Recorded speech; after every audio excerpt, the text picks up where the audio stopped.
ଅତ୍ୟନ୍ତ ଖୁସି ରାଇକିଆରେ ପବିତ୍ର ରଥଯାତ୍ରା ଅନୁଷ୍ଠିତ ହେଉଛି। ଘୋଷଯାତ୍ରା ଦିନରେ ମୋତେ ଏଇଠି ସେବକ ରୂପେ ଦାୟିତ୍ୱ ନିର୍ବାହନ କରିବା ପାଇଁ କମିଟି ତରଫରୁ ନିମନ୍ତ୍ରଣ କରିଛନ୍ତି। ମୁଁ ଭାବୁଛି ଯେ ପ୍ରଭୁ ଜଗନ୍ନାଥଙ୍କ କୃପା କାରଣରୁ ଏଭଳି ଗୋଟେ ଗୁରୁ ଦାୟିତ୍ୱ ନିଶ୍ଚିତ ଭାବରେ ସୁରୁଖୁରୁରେ ନିର୍ବାହନ କରିବି ଏ ଭରସା ମୋର ରହିଛି ଏବଂ ପ୍ରଭୁ ଜଗନ୍ନାଥ ସମସ୍ତଙ୍କୁ କୃପା ଦୃଷ୍ଟିରେ ଦେଖିଥାନ୍ତୁ ଏବଂ ସମସ୍ତଙ୍କ ମନରେ ସେହି ପ୍ରକାର ପ୍ରେରଣା ଦେଉଥାନ୍ତୁ ଯେଉଁଭଳି ଭାବରେ ତାଙ୍କର ପଦାର ବିନ୍ଦାରେ ଲକ୍ଷ୍ୟ ରଖି ସମସ୍ତେ ଆଗକୁ ଏଭଳି ଭାବରେ ଏ ଧର୍ମର ଜାଗରଣ ହେବ ଏବଂ ଇଏ ଗୋଟେ ବନବାସୀ ଅଧ୍ୟୁଷିତ ଅଞ୍ଚଳ କନ୍ଧମାଳ। ଏ ଅଞ୍ଚଳରେ ଧର୍ମର ପ୍ରସାର, ଜଗନ୍ନାଥ ସଂସ୍କୃତିର ପ୍ରଚାର ଏବଂ ତାଙ୍କର ମହିମାର ପ୍ରଚାର କାରଣ ନିଶ୍ଚିତ ଭାବରେ ଏଇଠି ଏ ସଂସ୍କୃତି ଆଉ ବୃଦ୍ଧିମନ୍ତ ହେବ।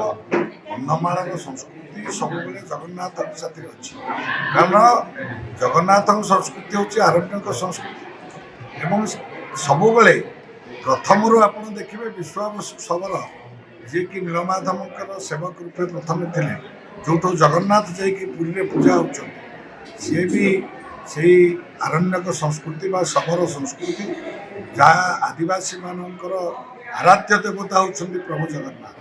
ଏବଂ ସମାନ ସଂଯୋଗବଶତଃ ଏ ଅଞ୍ଚଳରେ ଅଧିକାଂଶ ବନବାସୀ ଭାଇମାନେ, ଆଦିବାସୀ ଭାଇମାନେ, ଭଉଣୀମାନେ ରହୁଛନ୍ତି, ଯେଉଁମାନଙ୍କର ଦେବତା ହେଉଛନ୍ତି ପ୍ରଭୁ ଜଗନ୍ନାଥ। ତେଣୁ ଆମେ ସମସ୍ତେ ପ୍ରଭୁଙ୍କୁ ଆରାଧନା କରିବା।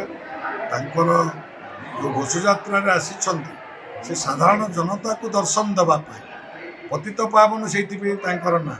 ତେଣୁ ଆଜି ସେ ପତିତ ପାବନ ନାଁକୁ ସାର୍ଥକ କରିବା ପାଇଁ ପ୍ରଭୁ ଜଗନ୍ନାଥ ଅସଂଖ୍ୟ ଜନତାଙ୍କୁ ଦର୍ଶନ ଦେବା ପାଇଁ ପୁରୀରେ ଏବଂ ବଡ଼ଦାଣ୍ଡଠୁ ଆରମ୍ଭ କରିକରି ଓଡ଼ିଶାର ବିଭିନ୍ନ ପୁରପଲ୍ଲୀ ଏ ରଥଯାତ୍ରା ବା ଘୋଷଯାତ୍ରା ପାଳନ ଅବସରରେ ଆମକୁ ଯେଉଁ ସୌଭାଗ୍ୟ ମିଳିଛି ରାଇକିଆରେ ଏ ଘୋଷଯାତ୍ରାରେ ସେବକର ଦାୟିତ୍ୱ ନେଇକରି ଛେରା ପହଁରା କରିବା ପାଇଁ, ସେଥିପାଇଁ ମୁଁ ନିଜକୁ ଅତ୍ୟନ୍ତ ଗୌରବାନ୍ୱିତ ମନେ କରୁଛି ଏବଂ ସମସ୍ତଙ୍କୁ ସାଧୁବାଦ ଜଣାଉଛି। ପ୍ରଭୁ ଜଗନ୍ନାଥ ଆମକୁ ଅସୀମ ଶକ୍ତି ଦିଅନ୍ତୁ ଯେ ତାଙ୍କୁ ଲକ୍ଷ୍ୟ ରଖି ତାଙ୍କ ଉଦାର ବିନ୍ଦରେ ମନ ରଖି ଆମେ ସମାଜ କାମରେ ସବୁବେଳେ କିଭଳି ଲାଗି ରହିବା ଏବଂ ପ୍ରଭୁଙ୍କର ଆରାଧନା ହେଉଛି ସମାଜର ଇଏ ହେଉଛି ବ୍ରତ ହିସାବରେ ନେଇକି ଆମେ କନ୍ଧମାଳ ଅଞ୍ଚଳର ବିଭିନ୍ନ ସମସ୍ୟା ସହିତ ଜଡ଼ିତ ଅଛି। ଏଭଳି ଭାବରେ ଆମ ସଂସ୍କୃତିକି ବିକାଶ ସହିତ ଯୋଡ଼ିକି ଆଗକୁ ବଢ଼ିବା। ଆଜି ପ୍ରଭୁ ଜଗନ୍ନାଥଙ୍କ ନିକଟରେ ମୁଁ ପ୍ରାର୍ଥନା କରୁଛି ଆମ ସମସ୍ତଙ୍କୁ ଅସୀମ ଶକ୍ତି ଦିଅନ୍ତୁ, ସାହସ ଦିଅନ୍ତୁ, ଧୈର୍ଯ୍ୟ ଦିଅନ୍ତୁ ଏବଂ ଭକ୍ତି ବି ଦିଅନ୍ତୁ। ବିଶ୍ୱ ପ୍ରସିଦ୍ଧ ରଥଯାତ୍ରା 2026 ସାରା ବିଶ୍ୱରେ ଚାଲିଛି। ସେଥିଭିତରେ ଆମର ଆଜି ରାଇକିଆ ବଜାରରେ ମଧ୍ୟ ଏହି କାର୍ଯ୍ୟକ୍ରମ ବହୁତ ଆନନ୍ଦ ଉଲ୍ଲାସରେ ପାଳିତ ହୋଇଛି। ଆମର କନ୍ଧମାଳ ସାଂସଦ ଶ୍ରୀମାନ ସୁକାନ୍ତ କୁମାର ପାଣିଗ୍ରାହୀ ସିଏ ଆସି ଛେରା ପହଁରା ସବୁ କରୁଥିଲେ।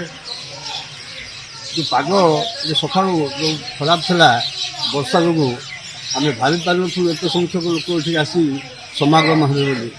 ଯାହା ହଉ ସେ ତାଙ୍କରି ଲୀଳା। ଜଗନ୍ନାଥଙ୍କ କରୁଣାରୁ ଯେଉଁ ପାଗ ବହୁତ ଭଲ ରହିଲା, ବହୁତ ଲୋକ ଆସିକରି ଆବାଳ ବୃଦ୍ଧ ବନିତା ବର୍ତ୍ତମାନ ହୁଳହୁଳି ନାଦରେ ଯେମିତି ରଥ ଦୌଡ଼ି ଧରି ମାଆ ମାନେ ଗୋଟେ ପଟେ, ବାପାମାନେ, ଭାଇମାନେ ସବୁ ଗୋଟେ ପଟେ ଏମିତି ଝିକି ବର୍ତ୍ତମାନ ମାଉସୀ ମନ୍ଦିର ପାଖକୁ ଆସୁଛନ୍ତି।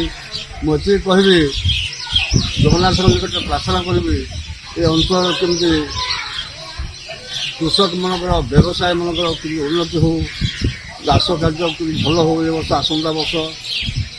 ତାପରେ ଆମର ଯେଉଁ କାର୍ଯ୍ୟକ୍ରମ ଯେଉଁ ହେଉଛି ଏଥିରେ ଆମର କମିଟିର ସମସ୍ତ ସଦସ୍ୟ, ଗ୍ରାମବାସୀ ସମସ୍ତଙ୍କ ସହଯୋଗରେ ଏ କାର୍ଯ୍ୟକ୍ରମ ଭଲରେ ହୋଇପାରିଛି। ସେଥିପାଇଁ ଜଗନ୍ନାଥଙ୍କୁ ପ୍ରାର୍ଥନା କରୁଛି ସମସ୍ତଙ୍କ ଏରିଆର ଆମର ଯେମିତି ସମସ୍ତଙ୍କ ମଙ୍ଗଳମୟ ହେଉ, ଏଠି ପ୍ରାର୍ଥନା କରି ବିଦାୟ ଦେଉଛି। ଧନ୍ୟବାଦ। ଶ୍ରୀ ଜଗନ୍ନାଥଙ୍କ ରଥଯାତ୍ରା, ଏହି ରଥଯାତ୍ରାରେ ପ୍ରଥମରେ ଆମର ଆଜ୍ଞାମାଳ ଗଲା। ଆଜ୍ଞାମାଳ ଗଲା ପରେ ସୁଦର୍ଶନ ଗଲେ ଏବଂ ବଳଭଦ୍ର ସୁଭଦ୍ରା ତାପରେ ଯିବେ ଜଗନ୍ନାଥ। ଏହି ପ୍ରୋଗ୍ରାମରେ ସୁକାନ୍ତ ପାଣିଗ୍ରାହୀ ଯିଏକି କନ୍ଧମାଳ ସାଂସଦ ସେ ଆମ ପାଖରେ ଆସି ପହଞ୍ଚିଛନ୍ତି ଏବଂ ସିଏ ଆଜି ଆମ ରଥରେ ଆସି ରଥର ଚାରିପାଖରେ ଛେରା ପହଁରା ଦେବେ ଏବଂ ଆମେ ରାଇକିଆ ଗ୍ରାମବାସୀ ଏତେ ସୁନ୍ଦର ଭାବରେ ଆଜି ଏହି କାର୍ଯ୍ୟକ୍ରମ ହେଉଛି। ତେଣୁ ଆମେ ଭଗବାନ ଜଗନ୍ନାଥଙ୍କୁ ଆମେ ଧନ୍ୟବାଦ ଦେଉଛୁ। ଜୟ ଜଗନ୍ନାଥ।